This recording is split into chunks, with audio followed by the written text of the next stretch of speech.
कोने आए हुए छोटे एवं बड़े हमारे साथीगण,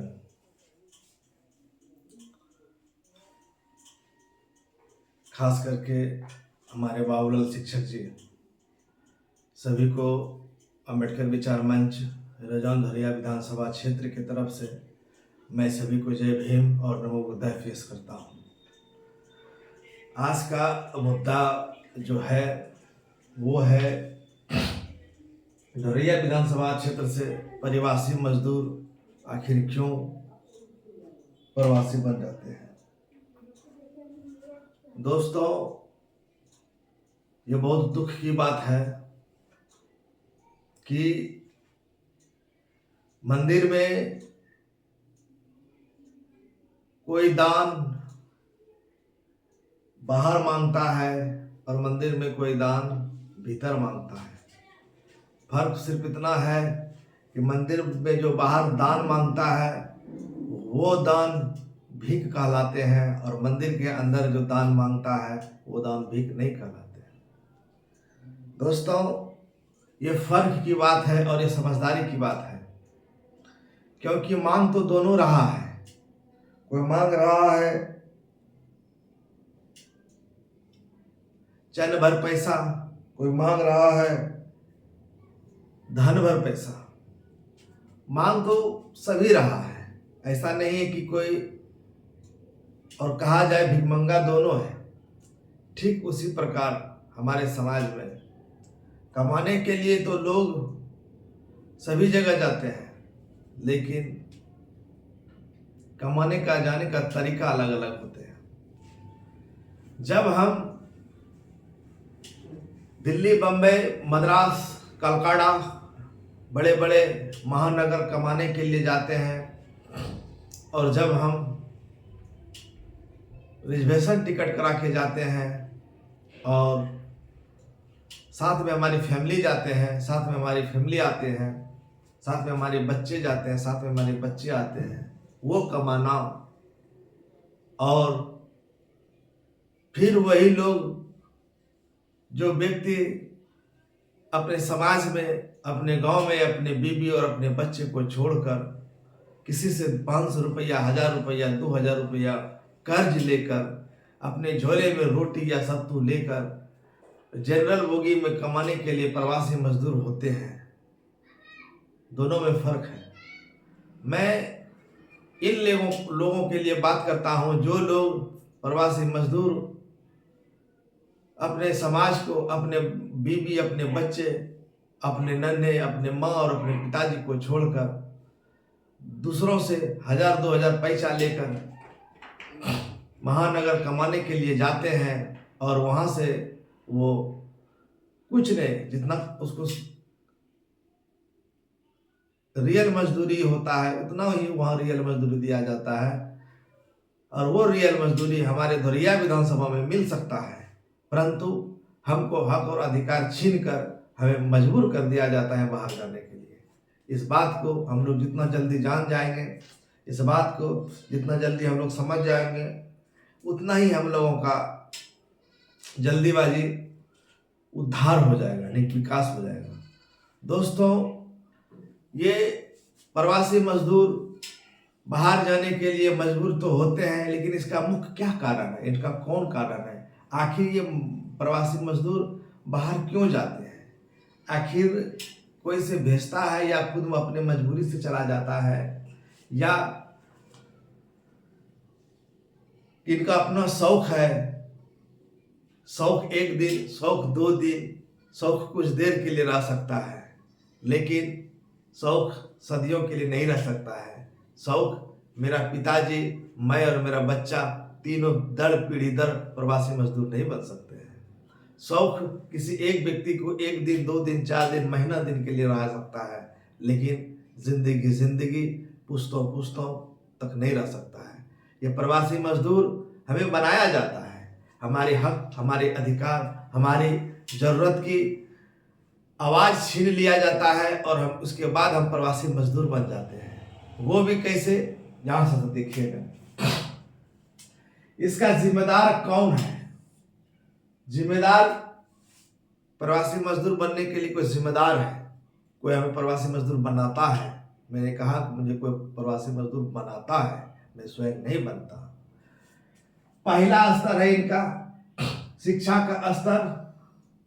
शिक्षा का स्तर कम होना। धोरैया विधानसभा में शिक्षा का स्तर इतना गिरा हुआ है कि शिक्षा तो है, उसके उस व्यक्ति के पास कोई डेवलपमेंट, वो कोई उसके जो है कि स्किल डेवलपमेंट उसके अंदर नहीं है, कोई स्किल नहीं है, कोई उसके पास ज्ञान नहीं। सिंपल मैट्रिक किया, इंटर किया, बीए किया, एमए कर लिया, सिंपल।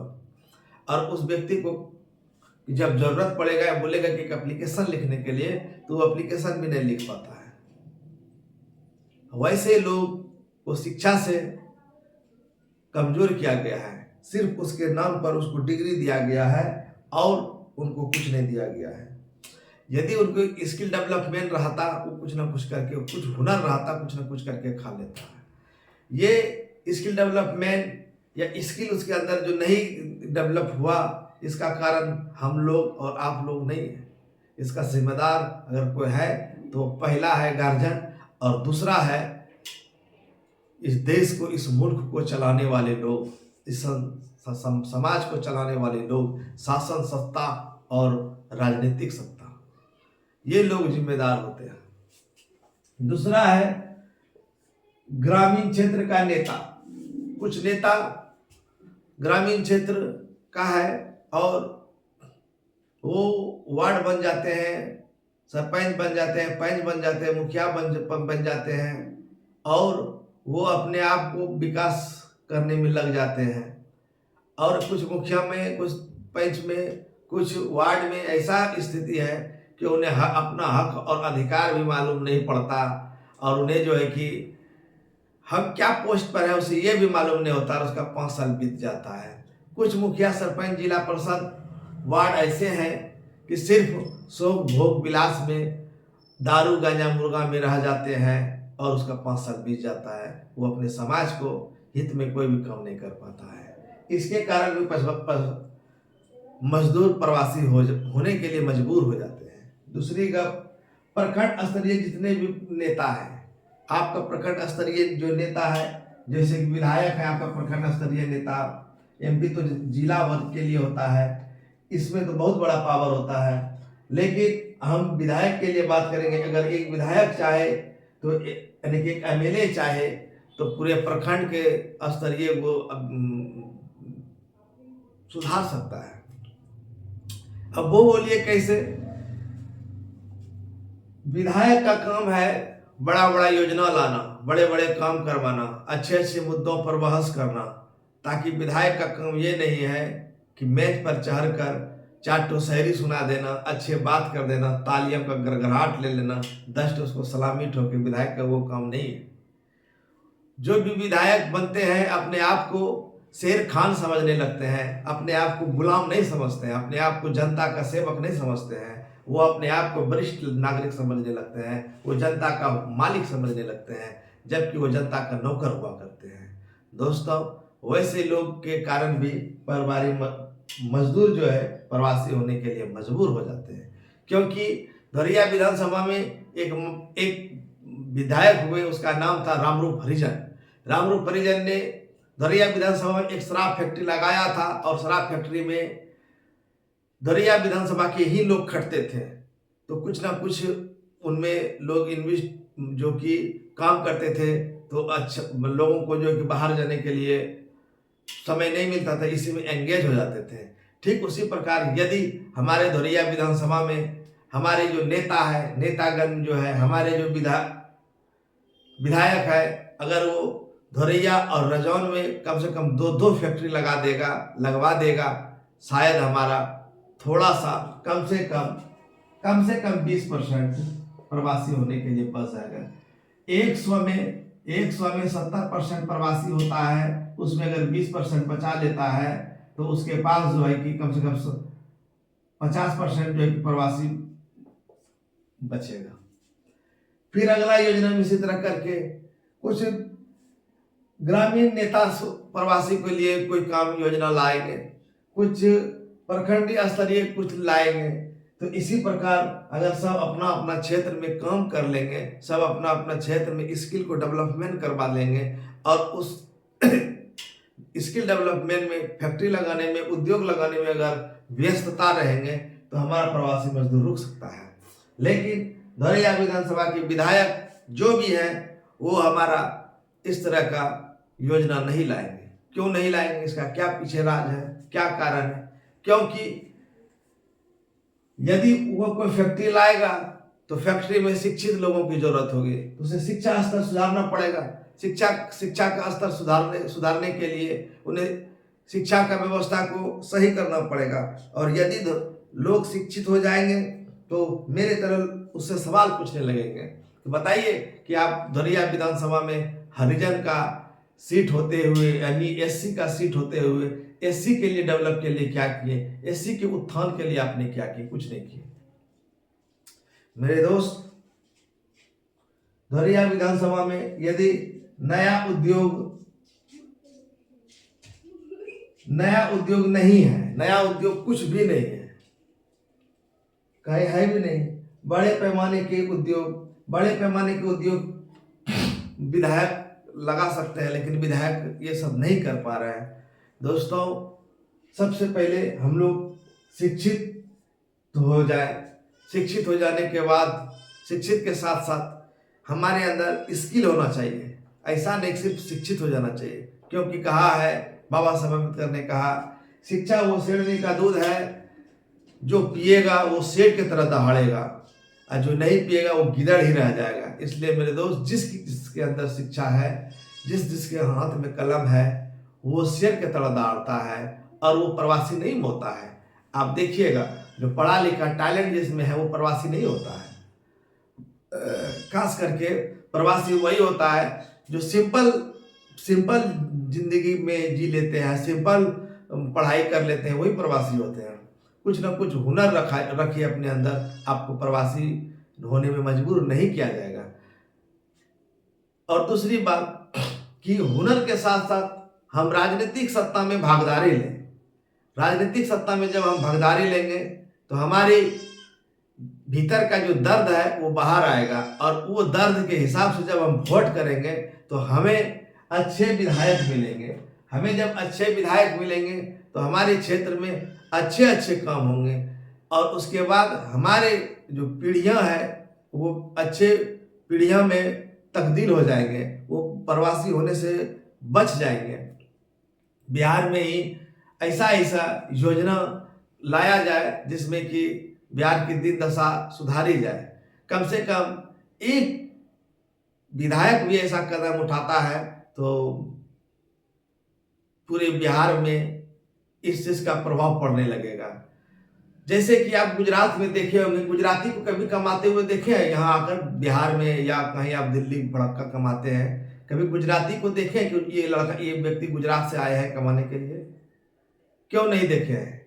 क्योंकि वहाँ की जो सरकार है, वहाँ की जो नेता है, वो अपने के लिए सोचता है। केरल का प्रवासी होते हुए देखे होंगे, बहुत कम देखे होंगे, क्योंकि केरल शिक्षित राज्य है, और शिक्षित राज्य होने के नाते वहाँ से प्रवासी नहीं आता है। इधर आता है कुछ बड़े पैमाने के लिए नौकरी के लिए, ये छोटे पैमाने के लिए नहीं, लेबरीगिरी करने के लिए या रोजमर्रा की जिंदगी में काम करने के लिए नहीं, कोई कंपनी में काम करने के लिए नहीं। अगर वो आएगा तो कोई ऑफिसर ग्रेड का बनकर आएगा, वो आएगा तो कोई कम से कम अच्छे वेतन के लिए आएगा, यानी कि ऐसे नौकरी के लिए वो आएगा, सिर्फ बीपीएससी शिक्षक के लिए आए हैं, अच्छी नौकरी के लिए आए हैं। वो यहाँ मजदूरी कर लेकर नहीं आ सकता है। उसी प्रकार वहां के नेता, वहां की जनता अपने नेता को पहचान के वोट करता है। ठीक उसी प्रकार जो गुजरात से ही जितने भी उद्योगपति है, गुजरात से ही है, जितने भी बड़े नेता हैं गुजरात से ही हैं, और वो गुजराती के लिए कुछ ना कुछ सोचता है, इसलिए वो गुजरात में बने रहते हैं। और हम लोग धोरिया विधानसभा की छोटी सी विधानसभा है, आरक्षण है, इसके बावजूद भी हम लोगों का कोई सोच नहीं होता है। आखिर हम लोग कैसे प्रवासी मजदूर को रोक सकते हैं? आखिर हमारा कैसे दिन दुनिया अच्छा हो सकता है? तीसरी बात यह है कि शिक्षा का जो स्तर है, बाबा साहब ने कहा था कि शिक्षा का जो स्तर है, इसे जो नौकरी पैसा में एससी के लोग आरक्षण के बदौलत जाते हैं, उनको जो है कि भागीदारी लेना चाहिए इन लोगों को आगे बढ़ाने के लिए। लेकिन वो लोग इतने बड़े तेतर निकल गए कि वो लोग तो नौकरी तो पैसा में गए, लेकिन वो लोग सिर्फ अपने नौकरी पैसा में ही रह गए। वो दूसरों को जो है कि कभी भी ये नहीं चाहा कि मेरे बगल की भतीजा या मेरे बगल की भाई या मेरे गुतिया या मेरा जात, मेरे बगल के पड़ोसी लोग कम से कम हमसे आगे बढ़े। वो हरदम यही चाहा कि ये लोग प्रवासी मजदूर बनते रहे और ये जो है कि जब दिल्ली जाए, कलकत्ता जाए, बम्बई जाए तो हमसे ये पैसा मांगे, कर्ज मांगने के पश्चात ये जो है कि दिल्ली बम्बई में जाके अपना काम करें, गुजारा करें और हम यहाँ का शेर खान रहें। ऐसे सोच है उनका। तो दोस्तों, ऐसे सोच के लिए बाबा साहेब ने कहा था कि ए मेरे बच्चों, मैं जा रहा हूँ लेकिन लिख कर तुम्हें संविधान दे रहा हूँ, इसे रखना संभाल के। अगर संभाल के नहीं रख सकते हो तो तुम्हारा जिंदगी बेकार हो जाएगा। जिन लोगों ने ऐसा किया, जिन लोगों ने इसके पचिन्हों पर चढ़ा, तो उन लोगों को घिसने का काम हमारे स्वजाति करते हैं। इसीलिए बाबा साहेब ने अम्बेडकर ने कहा था कि कम से कम तुम आरक्षण तुम्हें दे रहा हूं इसलिए कि तुम आरक्षण से नौकरी पैसा में भी जाना, उसके बाद में मिशन को भी चलाना। लेकिन आज हमारे नौकरी पैसे वाले लोग, पढ़े लिखे लोग क्या करने लगा, नौकरी पैसा में तो गया, पढ़े लिखे लोग तो नौकरी पैसा में गया, लेकिन वो बाबा साहेब अम्बेडकर का खिलाफ बन गया और खुद वो अम्बेडकर बन गया और जो है कि अलग अलग संगठन बना लिया। और अलग अलग संगठन बनाने के पश्चात अलग अलग गलत पार्टियों को सपोर्ट करने लगा। इसीलिए जो है कि अम्बेडकर की प्रचार प्रसार लोग नहीं जानते हैं। ये तो मोदी का धन कहिए, जो उन्होंने 2018 में हरिजन एक्ट को खत्म करने के दौरान ऐसा तूफान मारा है अम्बेडकर विचार में, वरना अम्बेडकर को कौन जानता था। किसी को पूछते थे तो भीमराव अम्बेडकर कौन था, तो बताता कि भीम, वो महाभारत में जो था भीम। लीजिए। तो दोस्तों, ऐसे ऐसे घटना हमारे समाज में होते हैं। खुद हम लोग अपने आप को महसूस करें और हमने अपने आप में सुधार करें। इसी के साथ मैं अपने वाणी को विराम देता हूँ। जय भीम।